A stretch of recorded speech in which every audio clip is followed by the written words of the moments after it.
The desert evening breathed in long sighs, carrying the scent of mesquite smoke and the faint rustle of dry grass that bent toward twilight.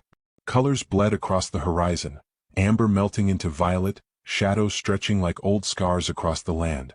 Beneath that sky stood Sierra, 20 years old, Apache by birth, daughter of hunger and silence. She pressed her palms together, whispering into the fading light words she had not planned to speak aloud. "I will cook for you every day, make me your wife." Her voice trembled, not from weakness, but from the weight of years pressed too heavy on a young back.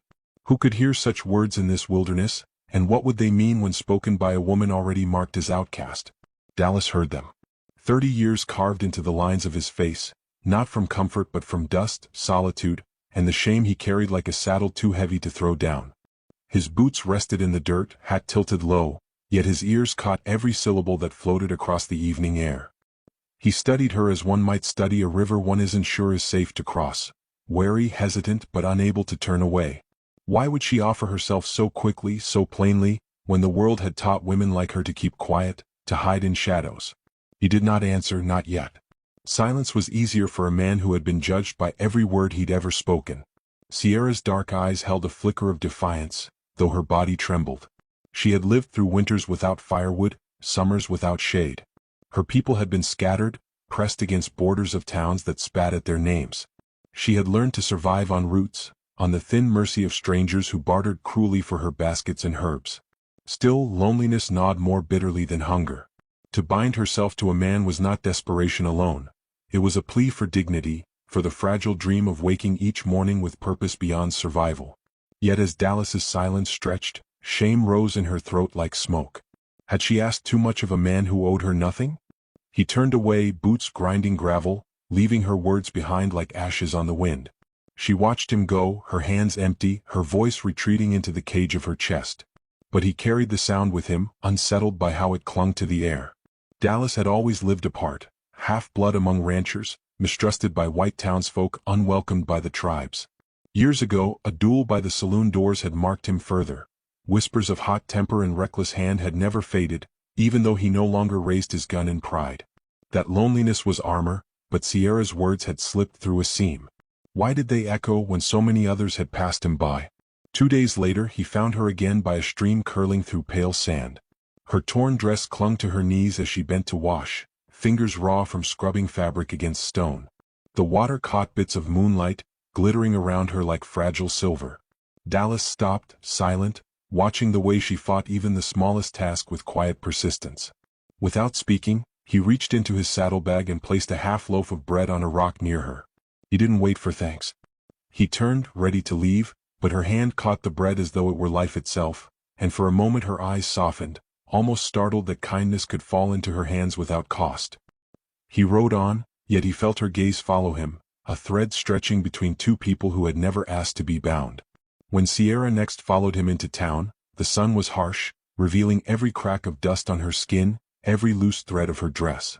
The streets turned cruel quickly, whispers coiled around them like snakes. Apache stray. Wild blood. Dallas kept his stride, shoulders squared, but he felt every sneer scrape across her face. Sierra lowered her head, but her steps matched his, refusing to fall behind.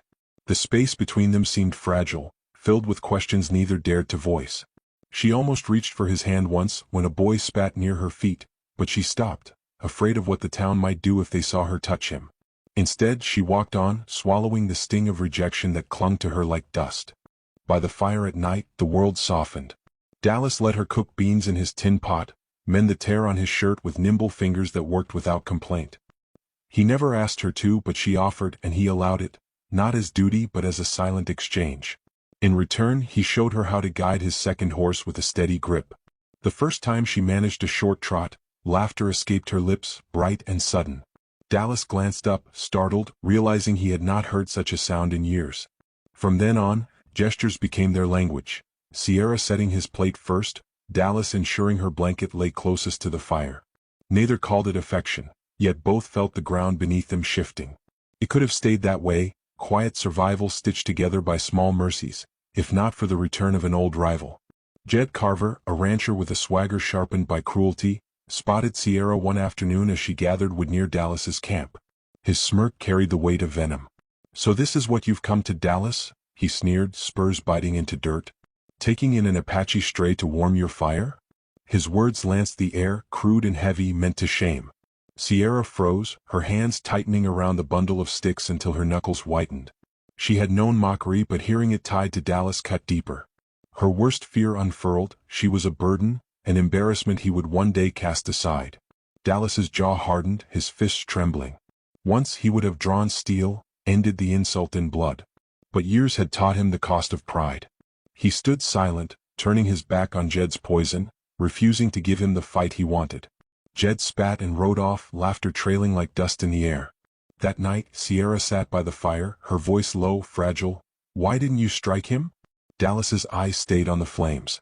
Because you are not ashamed to be fought over, he said slowly, every word deliberate. You are the reason I stand taller. Tears broke from her eyes, unbidden, falling into the dust like rain on parched earth. She had never been called anything but burden. Now, in the stillness of the night, she began to believe she was something more. Under the pale glow of a swollen moon, Sierra cooked again, beans, bread, a simple meal glowing in the fire's light. She set the plate before Dallas, hands steady now. When she spoke, her words were no longer desperation but gift. I will cook for you every day, she whispered, not to be your wife but because you gave me back my life. Dallas lifted his gaze, eyes dark with something unspoken, and reached for her hand. He did not speak vows, for some promises are too deep for words. His nod was steady, his grip warm, and in that silence a bond was sealed, two lives no longer wandering alone. Sierra leaned into his chest, listening to the beat of his heart as the desert wind carried away years of loneliness. Dawn crept softly across the horizon, painting the land with gold and rose. Sierra and Dallas stood together beside their horses, the fire reduced to embers.